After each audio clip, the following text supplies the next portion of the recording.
Hey guys, in today's video I will discuss my favorite Evangelion moments. This includes moments from the original show, End of Evangelion, and the rebuilds.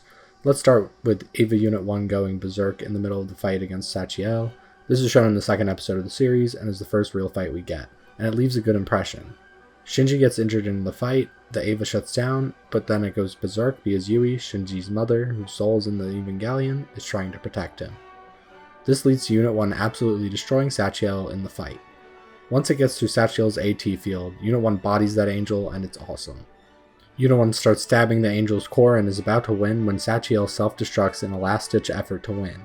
But it doesn't matter, Unit 1 walks out of the explosion unscathed. This being our first real fight shows us how powerful the Evangelions can be when let loose of the pilot's control, and it shows that they're quite scary. But let's talk about the other time Unit 1 goes berserk. In episode 19, fighting against Zuriel. When Unit 1 runs out of power, Shinji freaks out, but that awakens Yui's soul, and the Evangelion reawakens, but this time much more animalistic in nature. Unit 1 rips off Zuriel's arm and attaches it to its own missing arm, making a human arm. On all fours, it crawls towards Zuriel, finishes that angel, and then starts devouring it. This scene is so sick and twisted, and combines the action we all love from the show with the horror we all love from the show. But how does this fight compare to the Rebuilds fight with Zuriel?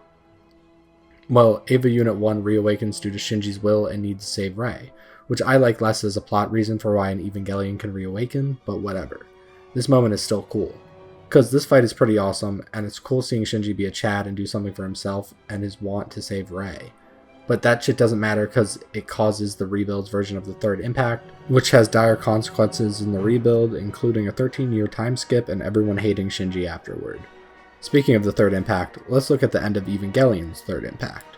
This scene is crazy. Everyone gets turned into LCL, the world ends, and a giant ray emerges and takes the souls of every life on Earth. A beautiful apocalyptic moment. And damn does the song Come Suser Todd go hard. This sequence is insanity as well as all of the End of Evangelion. Like my favorite scene from the movie, Asuka in Unit 2 versus the mass-produced Evas. This fight is so badass, Asuka bodies all of the mass-produced Eva units in a spectacularly animated fight. The movement makes this my favorite fight in Evangelion, period.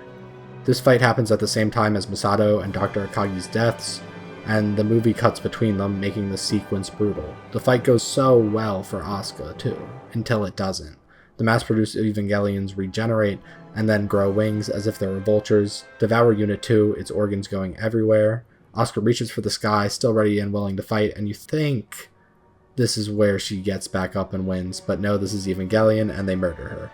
Speaking of character deaths, remember when Rei 2 sacrificed herself in episode 23? When Armazael injects itself into Rei, they talk about their loneliness, and then to save everyone, Rei defies orders, and in this horrifying sequence of events where the angel merges with her, self-destructs to kill it. This scene is awesome, because Rei finally does what she wants, finishing her character arc. Another death you want? Well, one of the best moments in the series for me is when they kill off my favorite character, Kaoru. After a full episode with him flirting and loving Shinji, it is revealed Kaoru is an angel, Tabris. This leads to Shinji having to fight Unit 2, but also having to kill Kaoru, who lets Shinji kill him due to his love for Shinji. And there is that agonizing pause where Shinji thinks about killing him, and how he doesn't want to, but he does anyways. Kaoru's death is a little different in the rebuilds. In 3.0, he dies instead of Shinji when he takes his kill collar off and puts it on himself. This prevents the fourth impact from occurring. Still bleak though. You know what else is bleak? When Unit 1 almost kills Toji when the dummy plug system is activated, and Shinji has to watch helplessly as Unit 1 destroys a possessed Unit 3 by the angel Bardiel. And he knows there is a human inside, someone his age, but he doesn't know it's one of his closest friends. Damn. On a brighter note, I really love the moment in episode 9 where, after training the whole episode to fight and sync, they finally defeat Israfel. And the moment is glorious and uplifting, one of the happiest moments in the show, even though they are few and far between. Finally, I want to talk about the last scene of the End of Evangelion, I Need You. This scene is haunting. It is post-third impact, after Shinji gives everyone on Earth the chance to either stay as a giant ocean of LCL merge together, or become individuals again. But only Asuka and Shinji have chosen the path of individuality so far. And after the traumatizing third impact, Shinji chokes Asuka, maybe to see if he's in reality, or maybe because he's still mad at her for all the things she said during instrumentality. He does this crying, however. She touches his cheek, and then he stops. She says how disgusting, and then the movie ends. This was the ending of Evangelion for years, before the rebuilds, so this is a dark and twisted ending that only a depressed man can come up with. Actually, that's most of the show, and even most of the movies. But anyways, those are my top Evangelion moments. If I missed some of your favorites, write them in the comments below. Also comment what other shows I should do videos on. Thanks for watching.